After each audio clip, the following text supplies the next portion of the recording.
After getting ripped to shreds by my advisor during our lab meeting, I sent my online boyfriend a thigh pic to cope. Do it for mistress right now. I looked up. My usually cold, stoic, and sharp-tongued advisor suddenly cleared his throat tight and the tips of his ears turning bright red. Intrigued, I peeked at his phone screen. Right there, clear as day, was the exact message I had just sent. Oh my god. I froze, utterly dumbfounded. But my stupid, disobedient fingers had already dialed his number for a video call. The buzzing of Kevin's phone vibrated through the suffocating silence of our lab meeting. I never, in my wildest dreams, would have guessed that my cold-blooded, ruthless advisor was the same online boyfriend who whined and called me mistress in my DMs. Kevin's finger hovered over the screen. My heart leaped into my throat. Was he actually going to pick up? Please, pick up. Just do it. Only 10 minutes ago, he had publicly humiliated me, calling the 5th draft of my thesis complete garbage. Once he realized I was his mistress, there was no way he would block my graduation. Oh, thank God. There was hope for my degree after all. I sat up straight, trying to look composed. The next second, the call was declined. My contact, 6'1" rich idiot 8-pack, a nickname I gave him, sent a flurry of texts. Baby, I'm in a lab meeting. It's not convenient right now. I'll call you later, okay? Transfer. $5,200. Puppy loves you. GIF. I froze, the grin still plastered on my face. Suddenly, Kevin's sharp voice shattered my thoughts. Iris, what are you smirking at? I gasped, jerking my head up.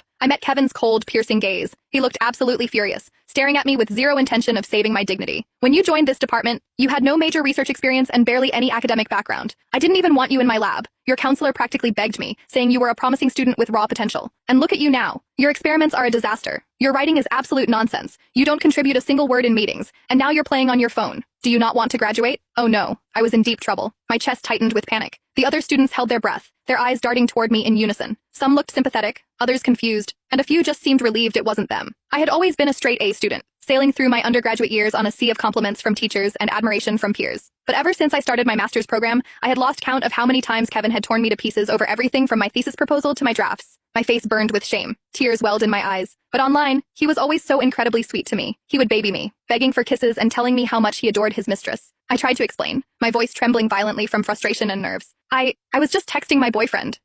Nobody cares, and nobody wants to hear about your personal drama, Iris. Kevin cut me off coldly. If you can't separate your personal life from professional settings, you can request a transfer to another advisor. I won't supervise you anymore. Kevin wasn't just the youngest tenured professor in the department. His father owned a massive publicly traded company and held significant shares in the university. If he refused to advise me, no other professor would dare take me in for fear of offending him. I would be completely ruined. The blood drained from my face. After a long, agonizing pause, I managed to squeeze out a few words. I understand. It won't happen again. The moment we stepped out of the science building, Nadia, my senior lab partner, turned to me with deep concern. Iris, what were you thinking? Trying to video call your boyfriend right in the middle of a meeting? Because I just found out Kevin is my online boyfriend, and I was losing my mind with excitement. But looking back, it was incredibly risky. I glanced around to make sure we were alone before lowering my voice. Nadia, do you think Professor Pendleton would ever date someone online? Nadia blinked, then let out a laugh. Are you serious?